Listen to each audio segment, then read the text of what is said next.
입니다. 시작.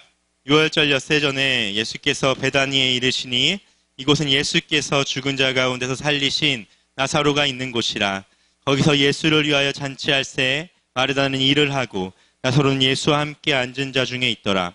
마리아는 지극히 비싼 향유 곧 순전한 나드 한 근을 가져다가 예수의 발에 붓고 자기 머리털로 그의 발을 닦으니 향유 냄새가 집에 가득하더라. 아멘. 굉장히 어색하네요. 이게 다 없는 듯한 느낌이고 자켓도 안 입고 좀 양해해 주시길 바랍니다. 오늘 본문을 보면 등장인물들이 나오죠. 누구죠? 나사로, 마리아, 마르다. 예수님은 어디 가셨어요 또? 네, 예수님도 나오시는데 아무튼 세 명의 등장인물이 나옵니다. 이들은 이 구절 가운데서 각각 어떠한 행동들을 하고 있습니다. 여러분들이 말씀을 보시면 알 수 있는데요. 나사로는 뭘 하고 있죠? 여러분 절 보시면 안 돼요. 제가 물어봤잖아요. 그럼 여러분들 어딜 봐야 합니까? 성경을 보셔야죠. 왜 제 얼굴 보십니까? 나사로는 뭘 하고 있습니까? 예수와 함께 앉은 자들 중에 있었고, 마르다는 뭘 합니까? 일을 열심히 하고 있죠. 마리아는 뭘 하고 있습니까? 유치원 수업 같아요. 예수님이 마리아가 향유를 가져와서 예수님 발에 붓고 머리털로 그것을 닦고 있습니다.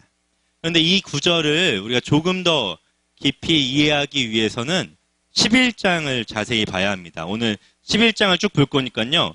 한 장 앞으로 딱 넘겨보세요. 요한복음 11장 1절부터 딱 보시면 됩니다.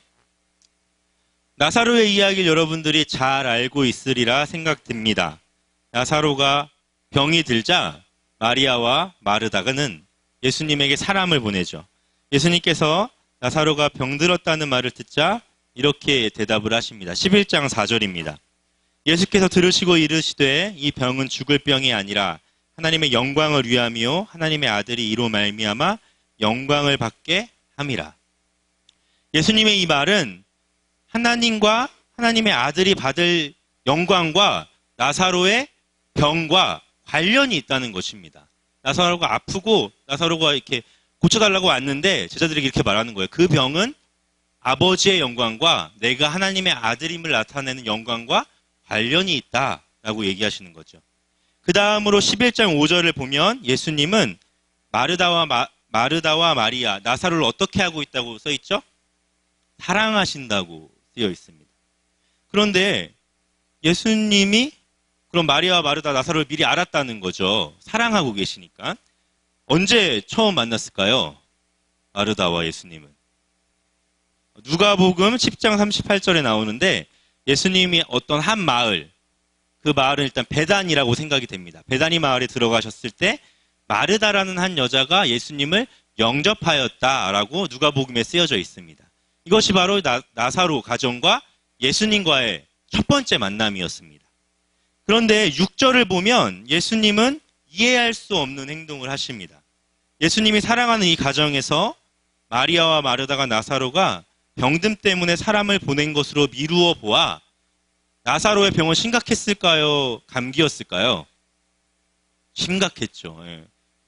감기 가지고 예수님을 부르진 않았을 거 아니에요? 예수님 직접 부르러 간 거였는데. 그런데 예수님은 계시던 곳에 며칠을 머무십니까? 이틀을 머무십니다.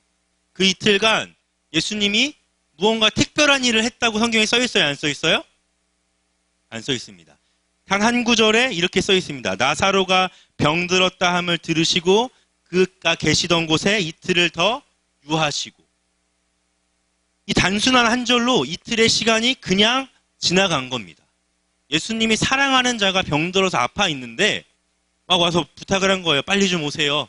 예수님께서 그 잘 고치시는데 오셔서 좀 고쳐주세요 라고 말했는데 예수님이 이틀 더 계시던 곳에 있었습니다. 그리고 이틀 뒤 예수님은 제자들에게 유다로 우리 다시 들어가자라고 얘기를 하십니다. 전장인 10장에서 예수님은 유다 땅에서 이렇게 말했습니다. 하나님이 나의 아버지시다. 그리고 심지어 어떻게 얘기하셨냐면 10장 30절에 아버지는 나와 하나다 라고 얘기를 했습니다. 이 유대인의 입장에서는 굉장히 신성 모독과 같은 얘기였습니다. 당시 유대인들은 우리와 같이 똑똑하지 않아서 삼위일체의 개념이 없었어요. 하나님, 예수님, 성령님이 하나다. 다 알잖아요, 여러분? 유대인들은 그런 게 없었습니다. 오직 only one. 누구? 하나님. 하나님 짱이었어요. 하나님밖에 없었는데 예수라는 사람이 뭐라고 얘기하는 겁니까? 하나님과 나는 하나다. 그러자 유대인들이 어떻게 했을까요? 짱돌을 들기 시작했습니다. 돌을 들어서 예수를 쳐 죽여야겠다. 이런 마음들을 유대인들이 품었다는 것입니다. 그래서 예수님은 그곳을 빠져나와서 요단강 저편으로 몸을 옮기셨다고 되어 있습니다. 그러는 와중에 이제 나사로의 그 동생들로부터 전갈이 온 겁니다. 빨리 와서 좀 살려주세요. 우리 나사로 오빠인지 동생인지 확실히 나오지 않는데 오랍이라고 나오거든요. 아무튼 빨리 와서 살려주세요. 라고 얘기를 하는 겁니다. 그러면 예수님은 왜 이틀을 더 머무신 걸까요? 왜 유다 땅으로 안 들어가신 걸까요? 혹시 유대인들이 자신을 죽일까봐 안 들어가셨던 걸까요? 그런 예수님의 마음이 어떠한지 잘 아직 나오진 않지만 예수님의 마음과 상관없이 제자들은 두려워하기 시작했습니다. 유다 땅을 어떻게 들어갑니까, 예수님? 거기 들어가면 아직도 우리들을 죽이려고 했던 자들이 아직도 성난채로 있습니다. 예수님 이틀밖에 안 지났어요. 어떻게 거기를 들어갈까요? 8절에 보면 제자들이 이렇게 얘기를 하죠. 11장 8절입니다. 랍비여, 유대인들이 돌로 치려 하려 하였는데 또 그리로 가려 하십니까? 이 예수님은 유다 땅으로 들어가는 이유를 명확하게 얘기해 주십니다. 내가 돌 맞는 게 두려워서가 아니다. 우리 친구 나사로가 어떻게 됐다? 성경에 써 있어요, 여러분. 성경을 보세요. 우리 친구 나사로가 잠들었도다. 그러나 내가 깨우러 가노라. 여기서 잠들었다는 표현은 누구의 관점입니까? 예수님의 관점입니다. 죽긴 죽었는데 내가 가서 나와라 하면 살아날 거야. 라고 말하는 겁니다. 그렇기 때문에 어떤 표현입니까? 잠들었다고 얘기를 하시는 거죠. 그런데 제자들이 막 기뻐했어요. 나사로가 잠들었구나. 잠들었으면 곧 깨어나겠네. 그러면 예수님이 유다 땅을 가도 돼요? 안 가도 돼요? 안 가도 되죠. 제자들의 마음에 일말의 희망이 생겼습니다. 저 사람들이 우리를 죽이려고 하는데 잘하면 안 가도 되겠다. 예수님이 저 잔다고 했으니까 곧 일어나겠지? 우리 안 가도 되겠네? 라고 말하자 예수님이 일말의 희망을 주지 않으시고 14절에 이렇게 얘기하시죠.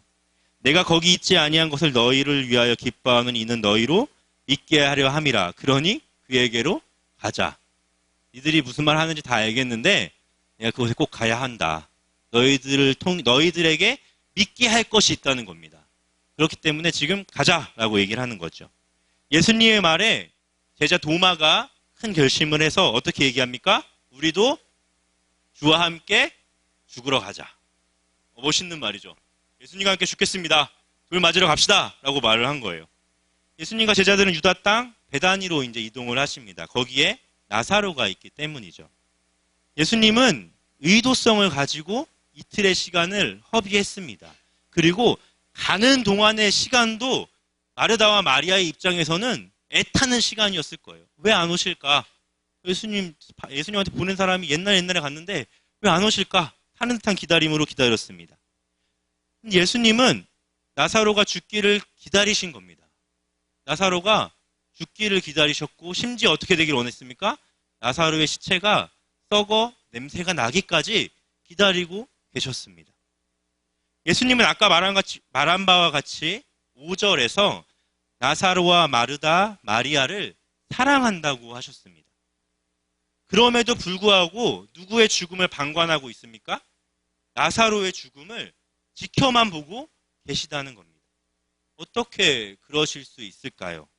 예수님이 사랑하는 대상을 죽게 할 만큼 매정한 분이십니까?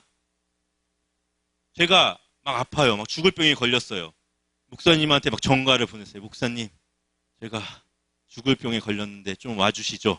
이랬는데 하루가 지나고 이틀이 지나고 3일이 지나고 4일이 지나면 제가 목사님을 목사님이라고 생각하겠습니까? 이제 우린 남남이구나. 죽는다고 이제 안 오시네. 이렇게 나쁜 마음을 먹을 수도 있다는 것이죠. 근데 예수님이 그러신 분이냐는 겁니다. 사랑하셔서 우리를 위해 오신 분이 왜 안 가셨을까요? 왜? 이 이야기가 누구의 이야기입니까? 마리아와 마르다와 나사로 가정의 이야기죠. 그래서 여러분들 마음에 잘 와닿지 않을 수도 있습니다. 그저 좀 강 건너 불구경. 뭐 나사로 살아났잖아. 그럼 됐지 뭐. 이렇게 생각하실 수도 있잖아요. 하지만 여러분들의 가족이 혹은 여러분이 나사로와 같은 일을 경험한다면 그 일을 감당하실 수 있습니까? 예수님이 여러분들에게 감당할 수 없는 어려움을 주신다면 여러분들은 그것들을 겸허히 받아들일 수 있습니까? 내 힘으로 도저히 어찌할 수 없는 시련과 고난을 주실 때 우리는 이겨낼 수 있습니까? 아니, 극복은 고사하고 그것을 주신 하나님의 그 고난과 아픔들을 하나님의 뜻이라고 말할 수 있습니까? 우리는 좋은 일들이 일어날 때 이렇게 얘기합니다. 아, 역시 왕 대신 왕이요, 주 대신 주 하나님, 내가 믿는 그분이 최고다. 그런데 우리에게 어려운 일, 슬픈 일, 고난이 다가올 때 우리는 대부분 그것을 사단의 회방이나 사단의 고약한 일이라고 생각하고 반드시 승리하고 이겨내려고 하는 경향이 있습니다. 하지만 오늘 본문의 나사로를 보십시오. 마르다와 마리아에게 어떤 일이 일어나고 있습니까? 마리아와 마르다는 병든 나사로의 병간호를 시작했습니다. 병세가 나날이 깊어가기 시작했죠. 그녀들에게 마지막 최후의 보루로 생각난 것이 누구였습니까? 예수님이었죠. 자신들을 사랑하는 예수님께 나사로의 병 고침을 위해 사람을 보냈습니다. 시간은 계속해서 지나갔지만 예수님은 오시지 않았어요. 그리고 나사로는 결국 어떻게 됐습니까? 숨을 거뒀습니다. 두 자매는 눈물을 머금고 나사로의 시신을 수습하고 무덤에 안치시킨 후에 돌로 그 문을 닫았습니다. 예수님이 사랑하는 그들 가운데 죽음이라는 세상에서 가장 큰 어려움이 찾아왔습니다. 더군다나 그들에게는 공생애 가운데 숱한 사람을 고치고 다니셨던 예수님이, 우리는 예수님을 본 적이 없잖아요. 그들은 봤어요. 심지어 같은 이스라엘 땅에서 예수님은 돌아다니시면서 병을 고치고 눈먼 자를 뜨게 하고 앉은 병이를 일으키고 계시는 상황이었습니다. 심지어 예수님과의 관계 속에서 사랑을 받고 있는 그들의 집에 예수님은 죽음이라는 걸 허락하셨다는 것입니다. 그리고 그것은 마르다와 마리아의 유익이 아니었습니다. 당장 보기에 나사로의 죽음은 슬픈 일이었고 감당하기 힘든 좌절의 순간이라고 볼 수 있습니다. 사랑하는 젊은이 교회 지체 여러분, 나사로의 죽음이 하나님의 역사입니까? 아멘. 하나님의 일하심입니까? 하나님의 계획입니까? 그래요. 우리는 아멘이라 말할 수 있습니다. 그런데 그것이 내 일이어도, 내 가정 가운데 일어난 일이라 할지라도 방금 여러분들이 아멘이라 고백했던 것처럼 말할 수 있습니까? 마르다는 그렇지 못했습니다. 여러분들보다 믿음이 적어서 마르다의 대답은 아멘이 아니었어요. 예수님께서 베다니 근처에 오셨다는 소식을 들었을 때 마르다는 예수님을 향해 나아갔습니다. 그리고 마르다의 첫 인사는 이러했습니다. 주께서 여기 계셨더라면 내 오라버니가 죽지 아니했을 것입니다.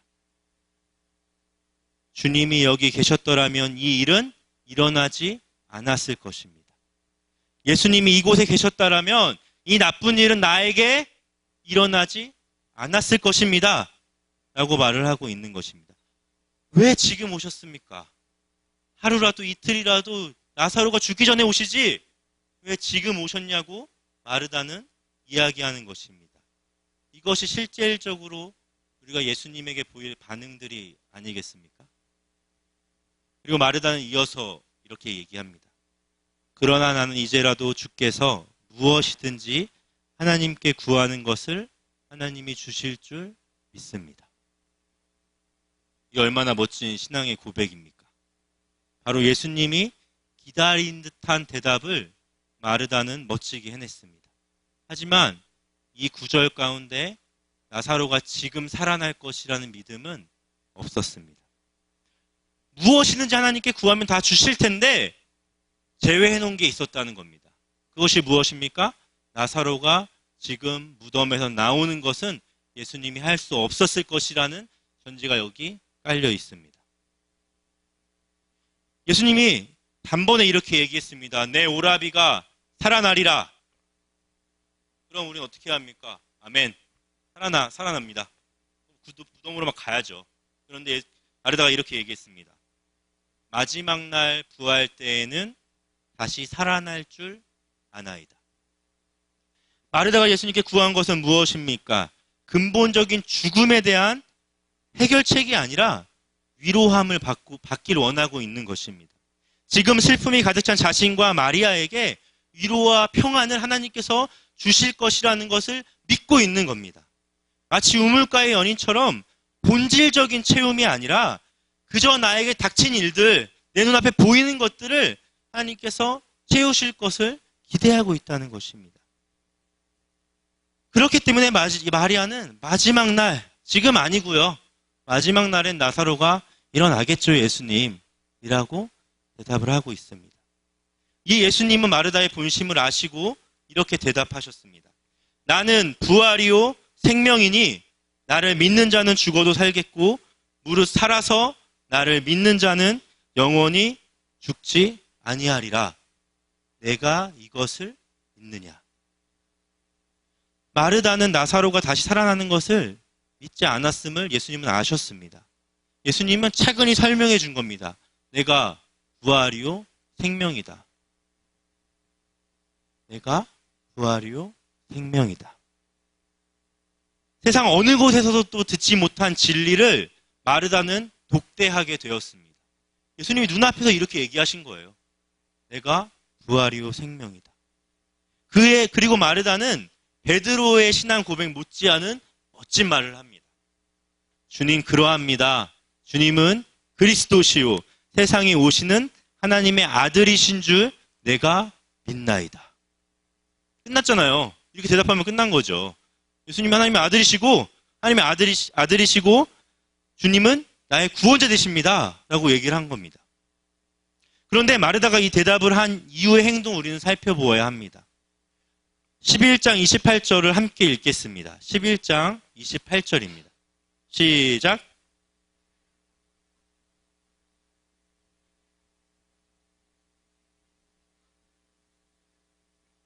마르다는 그 대답을 한 후 가만히 돌아가 마리아를 불러 예수님 앞에 세우기 시작했습니다.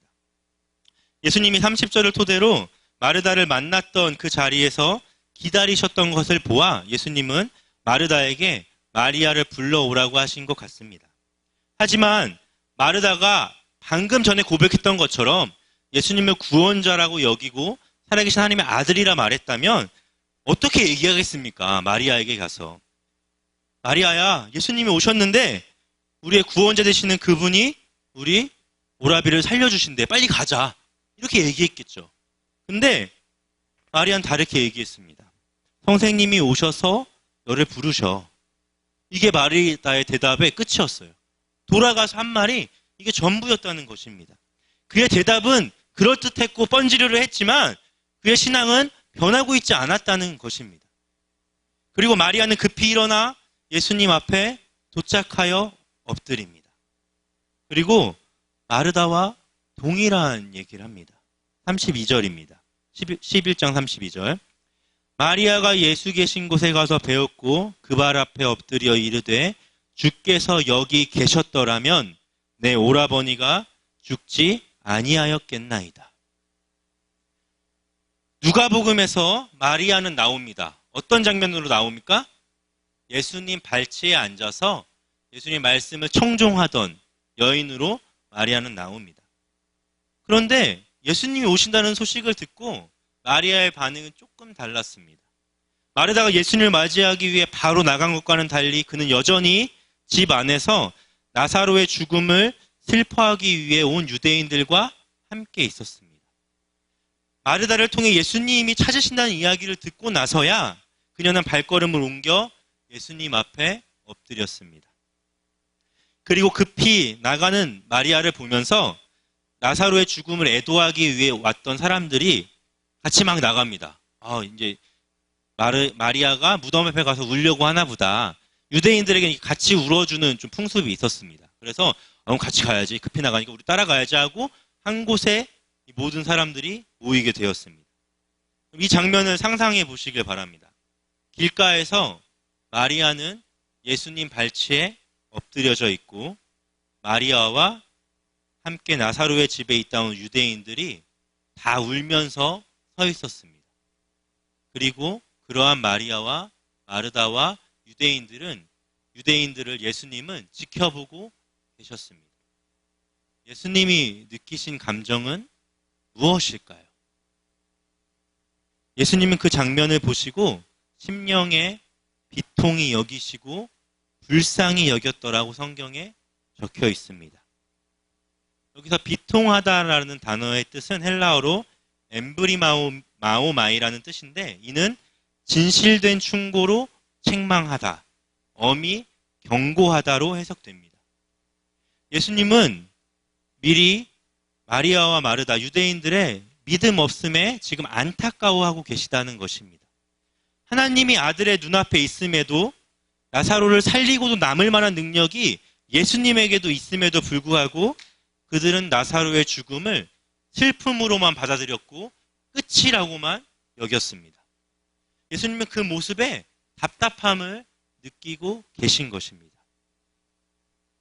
예수님은 나사로를 살리기 위해 오셨지만 다른 한편으로는 예수님이 하나님의 아들임을 증거하기 위해 오셨고, 결정적으로 유대인들, 바리새인들, 대제사장들이 예수님을 죽여야만 하는 이유를 제공하기 위해 나사로를 살리려고 오셨습니다. 우리가 잊어서 안 되는 단 한 가지 사실은 예수님의 죽으심은 바로 우리의 구원과 연관이 되어 있다는 것입니다. 나사로의 부활은 유대인들에게 그동안의 기적과는 너무 다른 종류의 것이었습니다. 그들의 가지고 있던 상식을 다 깨트릴 만한 놀라운 일이었다는 것입니다. 10장에서 말한 하나님의 아들이라는 예수님의 말을 증명하고자 하는 기적이었기 때문입니다. 그리고 이 일 뒤에 일어난 일들은 예수님께서 알고 계셨습니다. 예수님께서 잠시 뒤에 나사로를 살리고 나서 이 예표를 통해 바리새인과 대제사장들이 득달같이 예수님을 죽이기 위해 달려들 것이라는 사실을 예수님은 알고 계셨습니다. 아이러니하게도 나사로는 살아나지만 예수님은 죽음을 향해 한 걸음 더 내딛고 있다는 사실입니다. 예수님이 생명을 담보로 나사로를 살리려고 지금 오셨다는 것이죠. 그럼에도 불구하고 예수님은 지금까지 내가 너희를 구원하기 위해 왔고 나는 부활이고 생명임에도 계속 말했음에도 불구하고 마리아와 마르다, 유대인들은 믿지 못한 채로 계속 예수님을 향해 눈물만을 흘리고 있다는 것입니다. 심지어 나사로를 살려달라고조차도 얘기하고 있지 않다는 것입니다. 그렇기 때문에 예수님은 비통할 수밖에 없었습니다. 예수님의 그 흘리는 눈물에 유대인들은 굉장히 피상적으로 생각합니다. 눈에 보이는 것만으로 예수님의 눈물을 해석하기 시작했습니다. 이 사람이 얼마나 그를 사랑하였는가 보라. 예수님이 얼마나 저들을 사랑하였으면 이렇게 우실까라고 말했다는 것입니다. 어떤 사람은 심지어 이렇게 비아냥거렸습니다. 소경의 눈을 뜨게 한 이 사람이 그 사람을 죽지 않게 할 수 없었더냐. 예수님은 그런 반응을 보면서 또다시 속으로 비통히 여기셨다는 단어가 다시 한번 우리 본문에 반복되고 있습니다. 변하지 않는 그들의 믿음을 보면서 예수님은 안타까움 동시에 그 안타까움을 꾹 참고 계셨다는 것입니다. 그런 마음으로 예수님은 지금 나사로의 무덤 앞으로 이동하셨습니다. 그리고 예수님을 눈을 들어 바라보았을 때 눈에 띄는 것은 이미 무덤을 막아놓은 돌이었습니다. 돌로 막혀진 무덤. 이미 사람의 생각으로는 모든 것이 끝났다고 대변하고 있는 무덤 앞에서 예수님은 어떤 생각을 하셨을까요? 소경이나 고칠 줄 알았지 죽지 않게는 못했다고 비아냥되는 유대인들 앞에서 조금 더 일찍 오셨더라면이라고 말하는 마리아와 마르다 앞에서 예수님은 어떠하셨을까요? 저는 감히 그분의 슬픔을 알 수 없습니다. 저는 감히 그분의 우리를 향한 그 놀라우신 사랑과 그 사랑에 동반되는 아픔을 알지 못합니다. 하지만 예수님이 이 모든 것들을 마음에 담아두신 채로 담대히 이렇게 얘기하십니다. 돌을 옮겨 놓으라. 하나님이 일하기 시작하신 것입니다.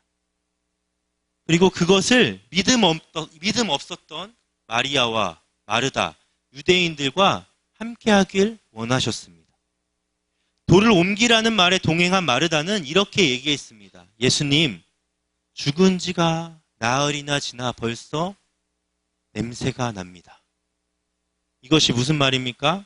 예수님, 돌을 옮길 필요가 없습니다.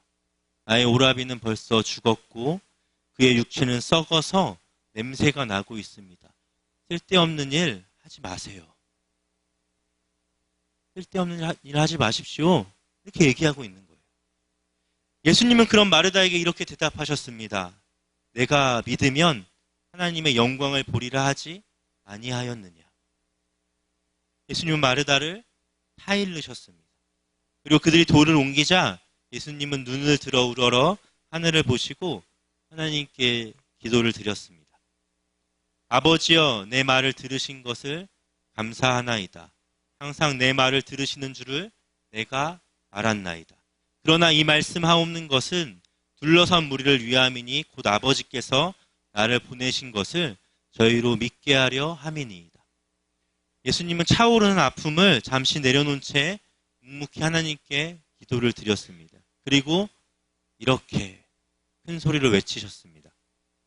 나사로야, 나아오라. 나사로야, 나아오라. 온 힘을 다 이렇게 외치셨습니다. 나사로야, 나아오라. 이 외침이 누구를 위한 외침입니까? 나사로야, 나오라. 죽은 나사로에게 들리게 하기 위해서 예수님이 이렇게 큰 목소리로 외치셨겠습니까? 아닙니다. 바로 무덤 앞에서 희망 없는 모습으로 예수님에게 아무런 기대도 하지 않은 채 이미 죽어버린 믿음을 가지고 있는 마리아와 마르다를 향해, 그리고 유대인들을 향해 예수님은 이렇게 외치신 것입니다. 나사로야, 나아오라. 이미 나사로의 죽음을 삶의 끝이라 믿는 유대인들을 향한, 조금 더 예수님이 빨리 왔으면 좋았겠지만 이미 늦은 것이라 말하고 있는 마리아와 마르다를 향한, 입술로는 예수님이 하나님의 아들이라 말하지만 나사로를 살리지 못할 것이라 얘기하고 있는 마르다를 향해 주님은 외치셨습니다. 그리고 주님은 지금 저와 여러분들을 향해 동일한 외침을 하고 계십니다. 너희 믿음 없음에서 나아오라. 이미 희망 없다고 말하는 자리에서 나아와라. 예수를 믿는다 하면서도 아직 죄의 올무 가운데 있는 너희여, 나아오라. 나는 부활이요 생명이니 좌절과 낭만 가운데서 나아오라. 하나님이 없는 그 자리에서 나아오라. 사랑하는 성도 여러분, 우리는 예수님의 이 음성에 귀를 기울여야 합니다. 나아오라. 나아오는 것은 무엇을 의미합니까? 예수님의 음성을 듣고 우리의 의지가 반드시 그곳에 포함되어야 한다는 뜻입니다. 예수님은 나사로를 살리기 위해 베다니로 가셨습니다. 하지만 나사로의 집으로 들어가지 아니하셨습니다. 예수님의 소식을 듣고 마중 나온 마르다를 만난 자리에서 움직이지 않고 계셨다는 것입니다. 그리고 마리아를 그 자리로 불러내셨습니다. 예수님이 이미 나사로는 죽었다고 말하고 있고 슬퍼하고 있고 울고 있는 그 죽음의 자리로 가지 않으셨다는 것입니다. 헛되이 울고 있는 그들을 불러내셨다는 겁니다. 너희가 언제까지 울고 있겠느냐? 너희가 언제까지 슬퍼하고 있겠느냐? 너희가 지금 나에게 나아오라. 나와 함께 하나님이 역사하시는 그 장면 가운데로 나아가자. 주님께서 지금 그들을 향해 이렇게 외치고 계시다는 것입니다. 여러분들은 지금 어디에 계십니까? 여러분들은 지금 무엇을 하고 계십니까? 우리의 마음속에 해결되지 않는 죄악의 무덤 속에서 돌을 그냥 굴려놓고 그것들을 그냥 없는 것처럼 생각하고 계시진 않습니까? 하나님이 미처 해결하지 못할 것처럼 생각하고 계시진 않습니까? 마르다와 마리아는 죽음과 타협했습니다. 오라비가 아픔에 신음할 때 간절히 예수님을 기다렸지만 나사로가 죽은 뒤 그녀들은 유대인들과 함께 예수님에게 어떤 기대도 하지 않았습니다. 이들이 예수님을 믿지 않고 있습니까? 그렇지 않아요. 이들은 예수님을 만났고 예수님을 경험했고 예수님이 고치는 장면들을 본 자들임에도 불구하고 정말 이 큰 문제 앞에서 누구도 해결할 수 없는 이 문제 앞에서 예수님의 해결을 포기했다는 것입니다. 예수님도 이 일을 해결하지 못할 것이라 믿었다는 것입니다. 그런 그들에게 죽음의 신앙을 깨트리는 단 한마디 외침이 바로 이것입니다. 나사로야, 나아오라. 예수님의 이 한마디가 그들의 굳은 마음을 무너뜨리기 시작했습니다. 놀라운 일들이 일어나기 시작했습니다. 붕대에 묶여 있고 썩은 냄새가 진동하고 있는 나사로가 일어났습니다. 죽음 가운데 있던 그가 일어나 무덤 밖으로 나왔습니다. 그들의 생각으론 절대 일어날 수 없는 일들이 눈앞에 벌어지고 있는 것입니다. 이것을 예수님은 하나님의 영광이라 얘기하셨고 하나님의 아들이 영광을 받는 일이라 선포하셨습니다. 그리고 이 일들을 우리가 믿게 하기 위해서 일어난 일들이라 말씀하신 것입니다. 나사로가 살아났습니다. 하나님의 영광이 드러났고 마르다의 말뿐인 신앙이 비로소 생명을 얻었습니다. 마리아의 눈물이 닦였고 유대인들이 예수님을 믿게 되는 놀라운 역사가 일어났습니다. 예수님은 이 일로 인하여 우리를 구원하기 위해 오신 십자가의 사건을 예비하고 계신 것입니다. 그리고 이 일 이후에 일어난 사건이 바로 오늘 읽은 본문입니다. 우리 본문을 아마 여러분들이 처음 읽어서 다 까먹으셨을 겁니다. 그래서 다시 한번 읽어보도록 하겠습니다. 시작. 6월절 엿새 전에 예수께서 베다니에 이르시니 이곳은 예수께서 죽은 자 가운데서 살리신 나사로가 있는 곳이라. 거기서 예수를 위하여 잔치할새 마르다는 일을 하고 나사로는 예수와 함께 앉은 자 중에 있더라. 마리아는 지극히 비싼 향유 곧 순전한 나드 한 근을 가져다가 예수의 발에 붓고 자기 머리털로 그의 발을 닦으니 향유 냄새가 집에 가득하더라. 아멘. 예수님은 지금 예루살렘으로 향하는 마지막 발걸음을 하고 계십니다. 예수님은 지금 예루살렘으로 가시면 다시 내려오지 못하는 길을 걷고 계십니다. 그 가운데 베다니에 들린 것입니다. 기쁨과 즐거움이 넘치는 이 잔치 자리 가운데 마르다와 마리아와 나사로가 있었습니다.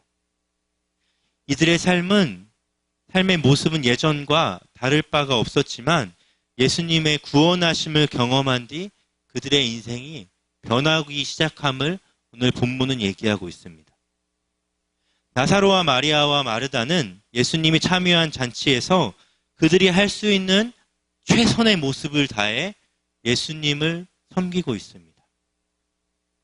마르다는 처음 예수님을 만났던 때와 마찬가지로 열심히 일을 하고 있습니다. 하지만 누가복음에서 나왔던 마르다의 열심은 진정성이 없었습니다. 왜입니까? 그의 입은 예수님 발치에 앉아 있었던 마리아를 향해 불평하고 있었습니다. 예수님, 저 열심히 일하는데 마리아는 왜 저기서 예수님 말 듣고 있나요? 이 말을 예수님께 직접 했습니다. 하지만 지금 마르다는 그런 말을 하지 않습니다. 옛날과 똑같이 잔치자리 가운데서 열심히 일하지만 그의 마음 가운데 불평과 불만이 없다라는 것입니다. 예수님의 마지막 잔치를 위해 그녀는 헌신하고 있는 것입니다. 마리아는 어떻습니까? 예수님 발치에 앉아 말씀을 듣기만 했던 그녀는 예수님의 마지막 가시는 길을 위해 지극히 비싼 향유를 깨트리고 예수님 발에 부은 뒤 머리털로 그것을 닦았습니다. 예수님을 경외하고 존귀하게 여기는 그녀의 행동은 아무도 하지 않았던, 심지어 제자들조차도 예비하지 않았던 행동을 마리아가 지금 하고 있다라는 것입니다. 예수님의 죽으심을 그녀는 준비하고 있다는 것입니다. 그리고 나사로가 그곳에 있었습니다. 예수님 주변에 앉아있던 자들과 함께 앉아있던 나사로. 그곳에 있을 뿐이었지만 나사로는 모든 이들의 시선을 주목하기에 충분했습니다. 예수님이 하나님의 아들이라는 증거와 우리를 위해 죽으시고 다시 살아나실 구원자라는 예표를 그는 몸에 가지고 있었습니다. 그는 예수님으로 인하여 구원받기 전, 다시 살아나기 전 유대인들과 마리아와 마르다에게 있어 슬픔의 대상이었습니다. 예수님의 능력 없음을 보여주는 죽음이라는 벽을 가지고 있던 자였습니다. 하지만 부활 이후 나사로는 모든 이들의 기쁨이 되었습니다. 모든 이들의 소망이 되었다는 것입니다. 나사로의 죽음과 부활 이후 이 세 명의 사람의 인생은 바뀌기 시작했습니다. 예수님과 뗄래야 뗄 수 없는, 예수님이 없고서는 설명할 수 없는 삶이 시작되었다는 것입니다. 마리아와 마르다 그리고 나사로의 모습이 구원받은 자의 진정한 모습들이라면 우리도 이와 같이 되기를 원합니다. 내가 겪는 상황이 예수님을 믿음 이후에 변하지 않습니까?